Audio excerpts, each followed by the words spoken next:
ব্রাজিলে চিনি আর আর্জেন্টিনায় চিনি, আমি তাছাড়া অন্য দল কোনো সাপোর্ট করি না। ওই বাপ জন্মের ভাইয়া বিশ্বকাপ জম পড়ে গেছে, ওইগুলো দিয়ে আর কি দেখাবে ওরা, আমাদের তো পুরাই ইনটে।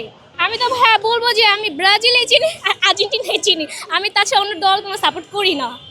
আমি এই দুই দলকে চিনি আর এই দুই দলই ভালো লাগে আমার। অবশ্যই মেসির কাছে নেইমার কিছুই না, আমার আর্জেন্টিনা আমাদের মেসি জিতবে।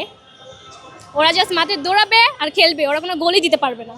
ওরা তো 7 আপ ভাইয়া, ওরা 7 আপ, আমাদের থিবেসে বলে ওরা তো 7 আপ। ওই যে অলরেডি কত 7 আপ বসে রয়েছে ওখানে, দেখতেছে আর জেলাস ফিল করতেছে। হ্যাঁ ভাইয়া, আমার ফ্রেন্ডরাই তো ব্রাজিল, ওরা তো ওখান থেকে সরে গেছে যখন 2 গোল দিয়ে দিছে, ওরা থিবেস করে চলে গেছে। আমারও তো ওদের পছন্দ। তাদের সাথে আমি বলতেছি আগে যে বেশি লাফালাফি করে, ওরা জাস্ট 5টা বিশ্বকাপ পেয়ে মানে খুশি, যে আমাদের 5টা বিশ্বকাপ আছে আর ওরা চায় যে আমরা একটা নিই। বাট যাই হোক, ওদের থেকে তো ভালো আমরাই খেলি। ওরা জাস্ট আসে দেখতে যে আর্জেন্টিনা কি জিতবে নাকি কি, ওরা যদি যখন দেখতে যে গোল দিতে পারতেছে না, আমাদেরকে পচাবে, এই জন্য আসে ওরা। ওই বাপ জন্মের ভাইয়া বিশ্বকাপ জম পড়ে গেছে, ওইগুলো দিয়ে আর কি দেখাবে ওরা, আমাদের তো পুরাই ইনটে। তুলনা তো করা হবে ভাইয়া, কারণ যে বললাম না ওদের 5টা বিশ্বকাপ আর আমাদের 3টা, এই কারণে তুলনা করবেই ওরা। ওরা যত যাই বলুক না কেন, আমাদের মেসি বেস্ট।